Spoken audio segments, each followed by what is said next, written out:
أعوذ بالله من الشيطان الرجيم. بسم الله الرحمن الرحيم. يا أيها المزمل قم الليل إلا قليلا نصفه أو انقص منه قليلا أو زد عليه ورتل القرآن ترتيلا إنا سنلقي عليك قولا ثقيلا إن ناشئة الليل هي أشد وطئا وأقوم قيلا إن لك في النهار سبحا طويلا واذكر اسم ربك وتبتل إليه تبتيلا رب المشرق والمغرب لا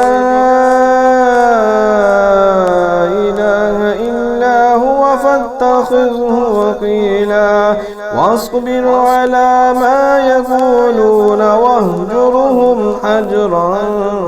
جميلا وذرني والمكذبين أولي النعمة ومهلهم قليلا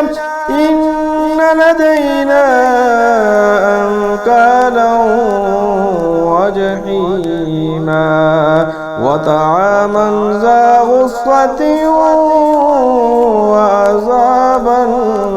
عليما يوم ترجف الأرض والجبال وكانت الجبال كثيبا محيلا إنا أرسلنا إليكم رسولا شاهدا عليكم كما أرسلنا إلى فرعون رسولا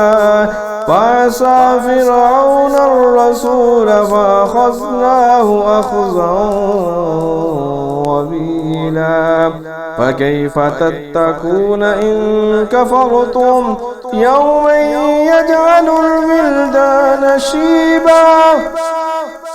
السماء منفطر به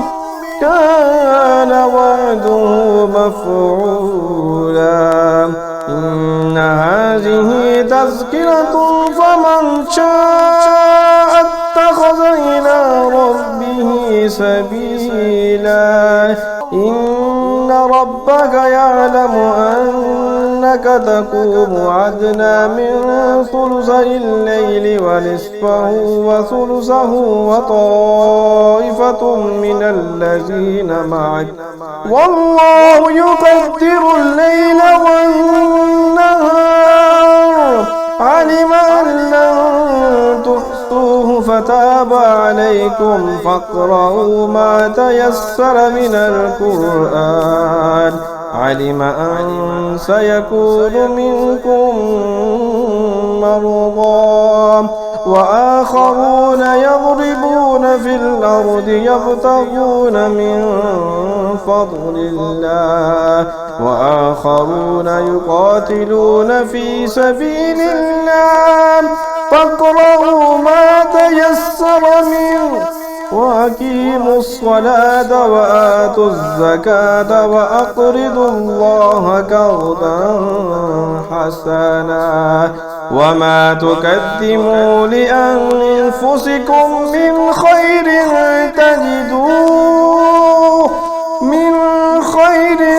تجدوه عند الله هو خيرا وأعظم أجرا واستغفروا الله إن الله غفور رحيم صدق الله العظيم.